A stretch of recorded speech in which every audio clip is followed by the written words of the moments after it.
আমি এখন বর্তমান সাবেক সেক্রেটারি বাজারে। আমাদের ৩-৪ মাস আগে নির্বাচন হয়ে গেছে। আমরা থাকাকালীনে আমরা প্রতিটা টাইমই সাতক্ষীরা সুলতানপুর বড় বাজারের উন্নয়নের জন্যে আর মানুষের ক্রিয়াত্মার ভেতরে রাখার জন্যে আমরা বাইরের জগতে রিং দিয়ে বলতাম আপনারা মাল আনেন সবাই। এখন বর্তমান যে আলু, এইটা আমি গিবুত করতে চাচ্ছি না, এটা যদি অন্য কেউ অন্যভাবে নেয় তো আমার বলার কিছু নেই। বর্তমান আলু বিক্রিয়ায় আমাদের বর্তমান যিনি নির্বাচিত হয়েছেন সভাপতি, ইনার আলু, কারণ ইনার ছেলেরা ছাড়া আর আলু কেউ বাজারে আর মুজাম নামে একজন বেচে, আর কেউ আলু বেচেন না। যে আলু বাইরের থেকে যে আসবে এরম উদ্যোগ যদি থাকতো, এত বাড়ার দাম কথা না। এখন যে কেন বেড়তিছে এইটা আমার মন্তব্য করাটাই কতটা কি হবে জানি না। তো বর্তমান দায়িত্বে যারা আছেন, এই পেঁয়াজ, কাঁচা ঝাল, আলু, এইগুলি তাদের ব্যবসা। আর আমার মূলত ব্যবসা এগুলো ছিল। তা আমি কাঁচা মালের সাথে জড়িত, তো আমি সব সময় চেষ্টা করতাম। আমি এমনও ইতিহাস আছে ইনশাল্লাহ বাজারের লোক দেবে, সে কোনো মিথ্যে কথা আর বাস্তব মিথ্যে কথা গোপনে শুনলে আমার কথাটা বেরিয়ে আসবে। কারণ মানুষ যারা পাস করে তাদের কিন্তু একটু ভয় করে।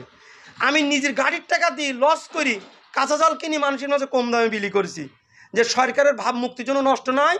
10 দিন দাম বেড়েছে, 10 দিন একটা দায়িত্বে আছি, নাই 2000-5000 লস হবে, একটা দায়িত্বে তো আছি। বর্তমান কমিটি যে কী করতেছেন, এরা শুধু মেমো দেখায়। আরে মেমো তো তৈরি হয় একদিনের মধ্যে। যে গতবার আমি আপনাদের সাক্ষাৎকার দিলাম পেঁয়াজের, এক রাতের মধ্যে মেমো দেখাবে কেন? রাতে তো আর মেমো হয় না। 85, 90, 85, 90, 80, সেটা 180, 90 হইল কীভাবে? বললি কবে কি মেমো রাখেছি 5 টাকা 10 টাকা লাভে। এখন তাদের উদ্দেশ্যে তো আমরা কথা বলতে পারবো না। তা যাও, গোপনভাবে সংবাদ নিক, দেশটা যাতে অশৃঙ্খলা সৃষ্টি না হয়। সামনে আমাদের জাতীয় নির্বাচন, আর আমাদের নেত্রী শেখ হাসিনা যেভাবে উন্নয়নের ছোঁয়া দেশে নিয়ে যাচ্ছে, যে কোনো দেশ, একটু জাতির কথা বলি, যে কোনো দেশ এই নির্বাচন সংক্রান্তে এসেছে যে নির্বাচন নাকি বৈধতা না, যেই এসেছে সেই আবার ফিরিকে বলতেছে না বাংলাদেশের নির্বাচন বৈধ।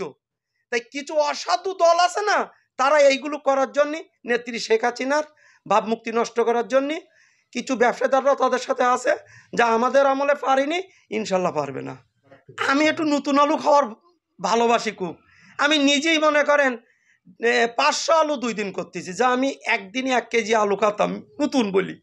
এই তা আমার থেকে যারা আল্লাহ একটু অবস্থা খারাপ রেখেছে, তারা দেখাচ্ছে খাচ্ছেই না একরকম। এইটা আমি নিজে দেখেছি, নিজে উপলব্ধি করেছি। এই ব্যবসাগুলো তাদের, এবার এখানে গা বলে অবলতে তাদের দুর্বলতা কিংবা তাদের মনিটরিংয়ের কোনো সমস্যা বলতে পারবো না। আপনারা গোপনে খোঁজ নেবেন যে আলুর ব্যবসাটা কাদের, পেঁয়াজের ব্যবসাটা কাদের।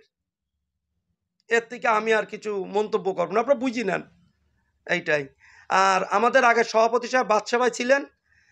এক কথা আমরা ইনশাল্লাহ, আর আমি আমার দেশের সরকার যেভাবে উন্নয়নমূলক কাজ করে যাচ্ছে, তার জন্য যদি আমরা একটু শ্রম না দিই তা তিনি কোথায় যাবে?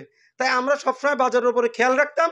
সাতক্ষীরা ডিস্ট্রিক্টের যেরকম আমাদের এমপি মহোদয় রবি সাহেব, ইনু আমাদের সাথে কথা বলতেন, যে আমাদের ভাবমুক্তি, ডিসি স্যারও কথা বলতেন যে আমাদের ভাবমুক্তি যাতে নষ্ট না হয়, আমরাও ডিস্ট্রিক্ট চালাচ্ছি, দায়িত্বে আসি, আমরা সেইভাবে মনিটরিং করতাম। এখন যে তারা কিভাবে করছেন, কি যুক্তি দেখাবেন, এটা তাদের ব্যাপার।